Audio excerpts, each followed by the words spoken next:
Hello guys, మనకి రీసెంట్గా CSK SRH మీద మ్యాచ్లో ఓడిపోయిన తర్వాత మరి దాదాపు వీళ్ళ ప్లే ఆఫ్ రేస్ ఆశలన్నీ కూడా నిరాశ అయినాయి అని చెప్పాలి.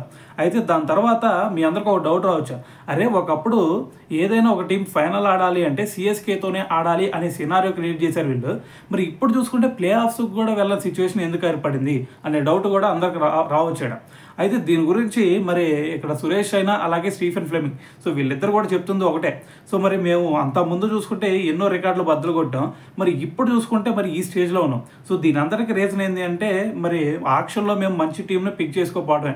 సో మరి మీరందరూ అనుకోవచ్చు, సురేష్ అయినా చెప్తుంది ఏంటంటే మీరు అందరూ అనుకోవచ్చు, మరి ధోని ఉన్నాడు కదా, మరి ధోని కదా ఆక్షన్ మొత్తాన్ని రన్ చేసేది, మరి ఒక మంచి టీంని ఎందుకు పిక్ చేసుకోలేకపోయాడు అనే డౌట్ మీ అందరు రావచ్చు.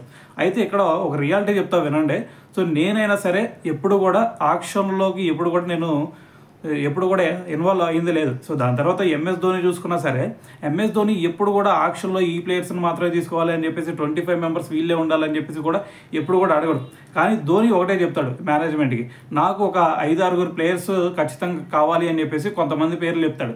వాళ్ళని ఖచ్చితంగా వీళ్ళు రిటైన్ చేసుకుంటారు. సో దాని తర్వాత మిగతా టీంని ఎవరిని తీసుకుంటారు అనేది ధోని ఎప్పుడు కూడా ఆలోచించాడు. సో దాని గురించి కూడా ఎప్పుడు ఇన్వాల్వ్ అయింది లేదు. సో మరి దాని తర్వాత మిగతా ప్లేయర్స్ని ఎవరు తీసుకుంటారు అనేది కూడా మరి కోర్ టీమే మరి దాని గురించి డెసిషన్ తీసుకునేది. ఎవరినైతే తీసుకుంటారో వాళ్ళ నుంచి ది బెస్ట్ రాబడతాడు ధోని.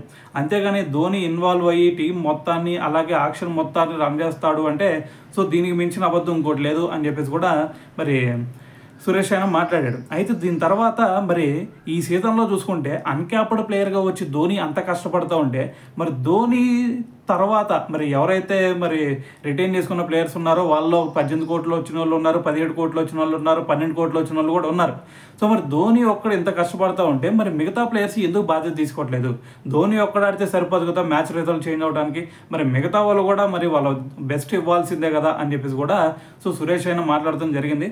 సో ఏదేమైనా సరే మరి సిఎస్కే పర్ఫార్మెన్స్ ఈ సీజన్లో ఇలా ఉంది అంటే మరి వాళ్ళు చెప్తున్న రీజన్ ఒకటే, ఆక్షన్ సరిగ్గా లేదు అని చెప్పేసి.